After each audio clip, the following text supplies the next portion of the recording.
Senador Pedro Chaves, que preside esta sessão, eu me dispus, senhor presidente, aproveitando sempre a segunda, a quinta à tarde e a sexta-feira, nesse período, pegar um tema que eu entendo importante para a população e discorrer sobre o mesmo. É o que eu faço hoje, senador Pedro Chaves. Vou falar sobre a reforma tributária. A Associação Nacional dos Auditores Fiscais da Receita Federal do Brasil, ANFIP, e a Federação Nacional do Fisco Estadual e Distrital, FENAFISCO, lançaram o movimento Reforma Tributária Solidária. Menos desigualdade, mais Brasil. A iniciativa, eu recebi o documento das mãos do Floriano Martins, presidente da ANFIP, e ele me dizia que a iniciativa tem como objetivo aprofundar o debate sobre todos os impostos cobrados no Brasil e apontar soluções para a desigualdade. Desigualdade, que é um tema que eu trato muito durante os meus mandatos, tanto de deputado federal como também de senador, buscando atingir como objetivo a solidariedade, políticas humanitárias e que as desigualdades sejam diminuídas. Nós estamos num país onde grande parte, ou a maioria, ganha correspondente a um salário mínimo e uma minoria ganha acima, eu diria até, ali naqueles 4%, 5%, até de 100 salários mínimos. A iniciativa vai estudar todos os impostos cobrados no Brasil e apontar soluções para combater a desigualdade. Esse movimento vai fomentar, e esse é o objetivo, um debate amplo, plural e democrático para corrigir as anomalias crônicas do sistema tributário brasileiro. Estas podem ser percebidas na comparação, inclusive, com outros países capitalistas, relativamente menos desiguais, nos quais o sistema de impostos tem caráter progressivo. Essa, senhor presidente, senador Pedro Chaves, é uma das razões da vergonhosa distribuição de renda no Brasil, o aspecto mais pungente das disparidades sociais brasileiras. Entretanto, as desigualdades vão muito além, estando, eu diria, por toda parte. Por isso que eu digo sempre que nós, homens públicos, temos que humanizar a política, né? Temos que combater as desigualdades, temos que ter responsabilidade com o social, temos que saber respeitar as diferenças, mas permitir que todos vivam com dignidade. Pois bem, em pleno século XXI, o país ainda não foi capaz sequer de enfrentar desigualdades históricas herdadas por mais de 3 séculos ainda do tempo da escravidão.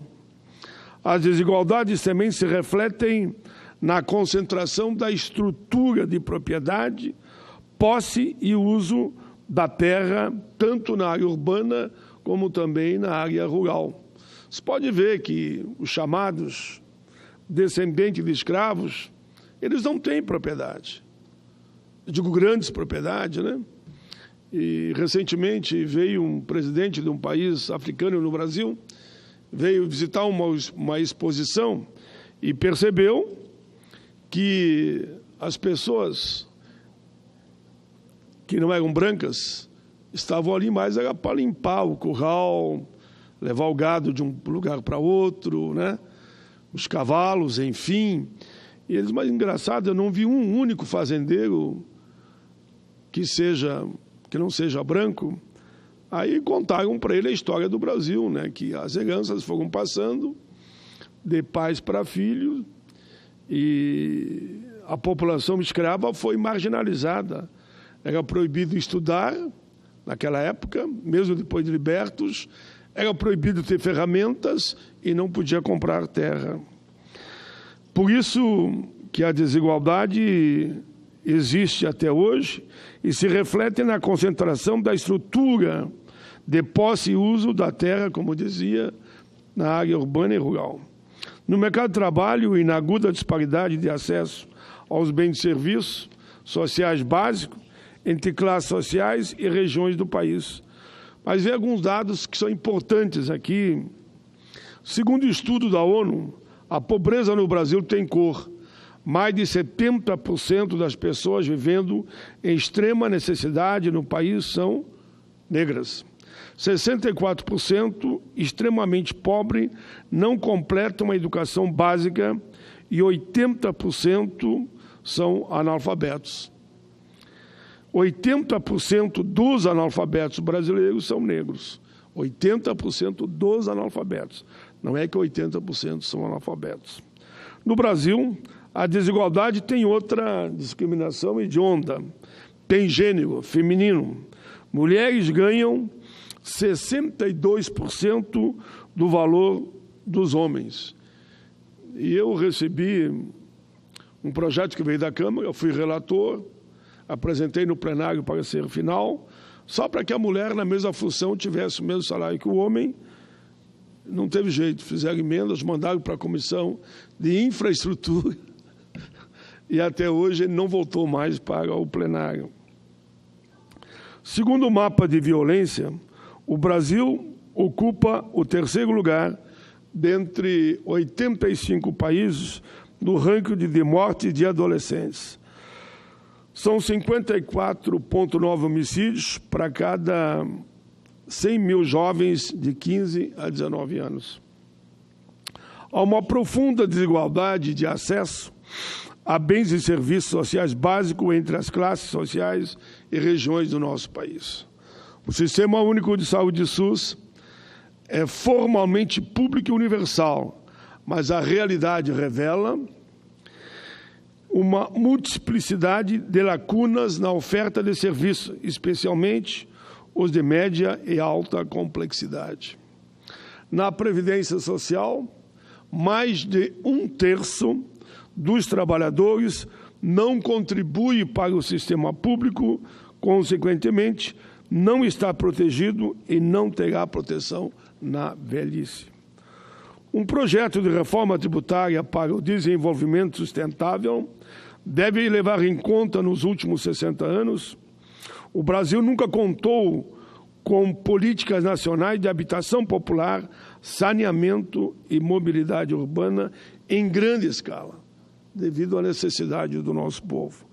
Senhor presidente, as diversas propostas de reforma tributária elaboradas por setores das sociedades, do governo, do parlamento e das associações de classes têm o propósito, o princípio unicamente de simplificar o sistema, não de distribuir renda. Sim, de simplificar, mas ninguém, até o momento, por todas que li e vi, a não ser essa aqui, não tem o objetivo de diminuir as diferenças.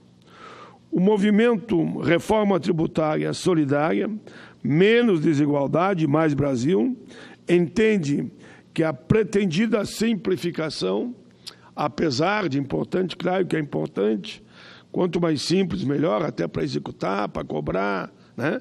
Não enfrenta as anomalias crônicas do sistema tributário e tem um agravante adicional. Se seguindo esse caminho restrito à simplificação, ele pode vir a representar o último suspiro do Estado Social brasileiro, tardiamente inaugurado pela Constituição de 1988. Eu fui constituinte, fiz parte, ali avançamos, embora tardiamente, mas dali para frente, muito pouco se fez. Senhor presidente, o que diferencia essa proposta apresentada pela Anfip para que se enfrentem a diversas faces da desigualdade social brasileira, são necessárias mudanças estruturais no sistema tributário nacional, cuja reforma deveria ser pautada por 8 premissas fundamentais apresentadas a seguir. Aqui eles fizeram uma síntese, porque o documento eu recebi. Qual seriam as 8 premissas fundamentais para uma reforma tributária solidária? Primeiro, reforma tributária para o desenvolvimento.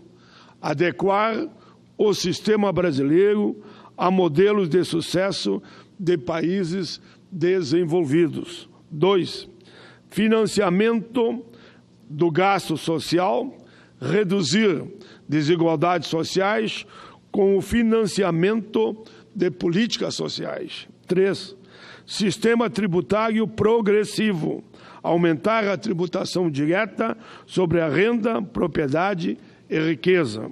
4, redução da carga tributária indireta, diminuir a tributação sobre mercadorias, bens e serviços e pagamento. Equilíbrio, 5º, equilíbrio federativo, revisão do sistema de transferência e partilha dos impostos entre estados. Ampliação da tributação ambiental, inibir práticas predatórias num cenário de graves ameaças ao meio ambiente que preocupa naturalmente a todos nós. O ecossistema, o meio ambiente, é para estar vinculado ao que a gente chama de desenvolvimento sustentável. 7º, comércio internacional, resgatar o papel da tributação aduaneira. 8, fomento de ações, o aumento das receitas, para o aumento das receitas, sem o aumento de carga tributária, revisão das denúncias fiscais, fazendo o enfrentamento da sonegação e controle e o verdadeiro controle da evasão fiscal pela maior eficiência da administração pública.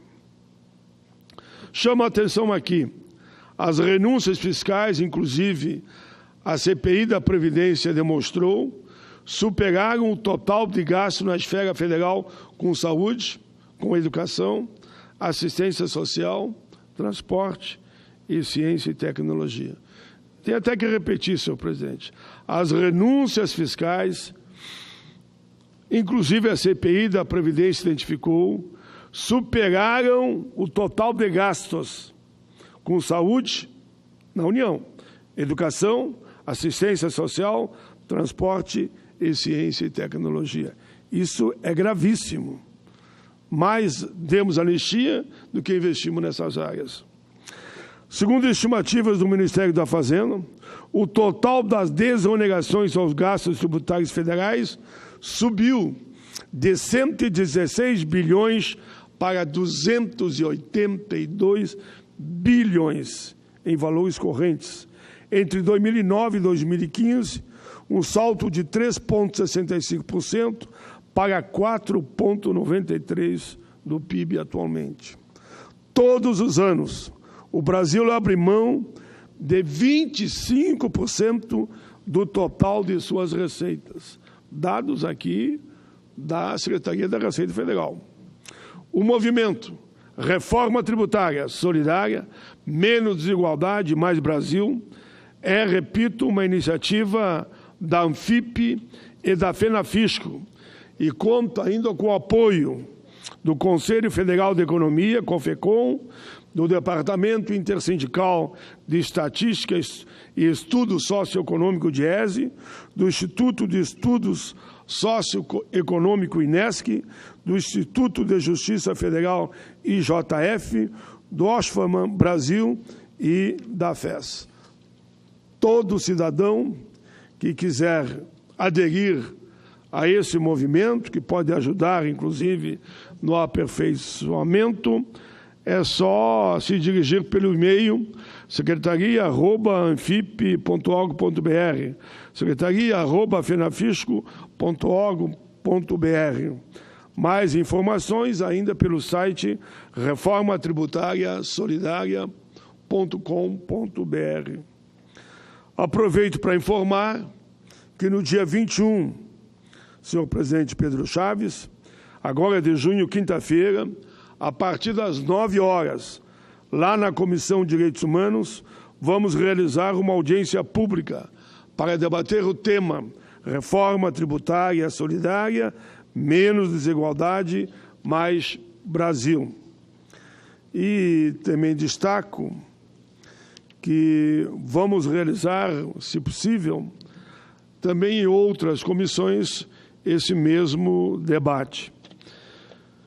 Senhor presidente, eu confesso que desde o período que eu estou aqui no Congresso, como deputado e como senador, muitas vezes eu vi falar em reforma tributária, vi falar em pacto federativo, mas de forma real nada acontece. Passa numa casa, trava na outra, vem da outra, trava nessa, e não avançamos. Porque uma reforma tributária, um novo pacto federativo, significa que você, pelo menos esse seria o meu objetivo, apontar caminhos para aqueles que são mais pobres, né? Da classe média para baixo, os que mais sofrem, os que estão numa miséria absoluta, os que passam fome, sejam contemplados.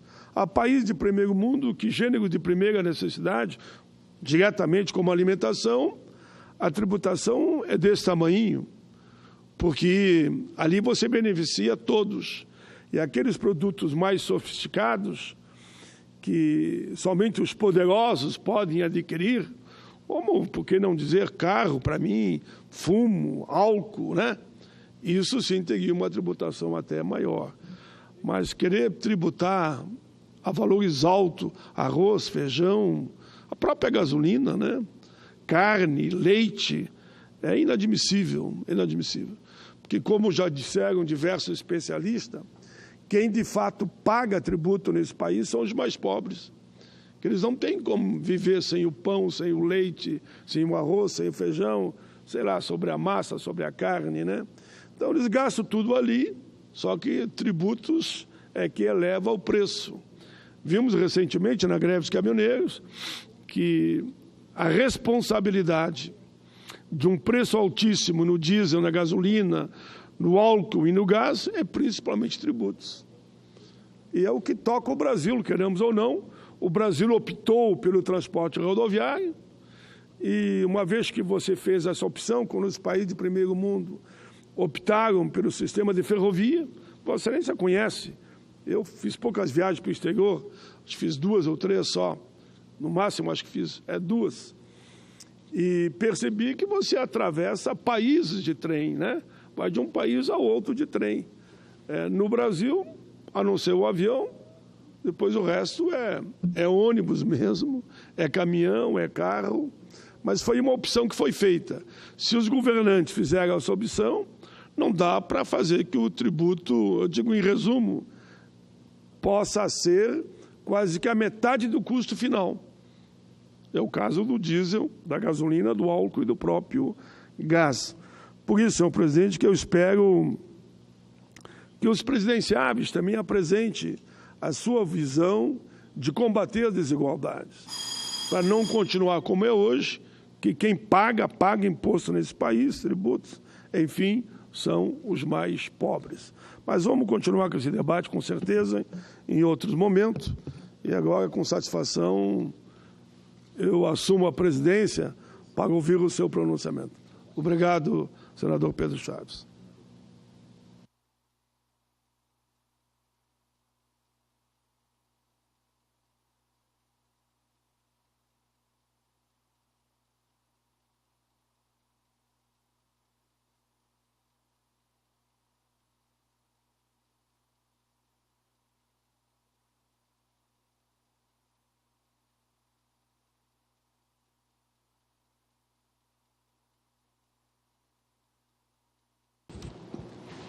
Passamos, nesse momento, a palavra na tribuna do Senado ao senador Pedro Chaves, que presidiu a sessão até minutos atrás.